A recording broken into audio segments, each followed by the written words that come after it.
OnePlus 70 आहे काय? कशाला ते मोबाईलच्या ब्रू काढलेस तुला iPhone 17 पाहिजे काय? हा बहुतेक तेच ते थांब जरा. आहे का दी की थांब जरा.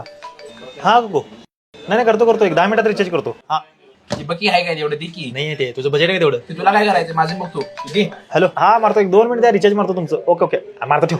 हे नाही मोबाईल दुकानात कधीपासून रिचार्ज चालू केला आणि बंद झालं. मी गॅलेक्सी रिचार्जच्या ऍपवरून रिचार्ज करतोय. मला प्रत्येक रिचार्जच्या मग 3.25% कमिशन राहते. काय काय रिचार्ज करू शकतो आपण याच्यावर याच्यावर बघ मोबाईल रिचार्ज करू शकतोस, डीटीएच रिचार्ज करू शकतोस, परत बिल पेमेंट करू शकतोस. हे काय बरं सगळं होतंय आणि सगळ्या रिचार्जवर 3.25% कमिशन आहे. मग आणि एवढंच नाहीये हे ऍप गव्हर्नमेंट अप्रूव्ह आहे, सेफ अँड सिक्युअर आहे, 24/7 सपोर्ट सुद्धा अवेलेबल आहे तुला इथं. ह्या प्ले स्टोरवर आहे काय? तिथं पण आहे आणि माझ्या बायोमध्ये पण लिंक आहे ना, तिथं जाऊन तू डाउनलोड करू शकतोस आणि वापरायला चालू करू शकतो. आतापर्यंत तेवढं माझ्या गर्लफ्रेंडचा 1 वर्षाचा रिचार्ज कर. आलेल्या कमिशन मधनं आपण संध्याकाळी जेवायला जाऊ. मोकळा बॉक्स फेकून मारू भरेल मारू. मोकळा नको भरल्याला फेकून मार. भरगतचा असा मोठा वाला त्याच काही नाही तुझ्या साईजचा हात्यावर तुला फेकून मारी ना. अशी तर मारतो. चला.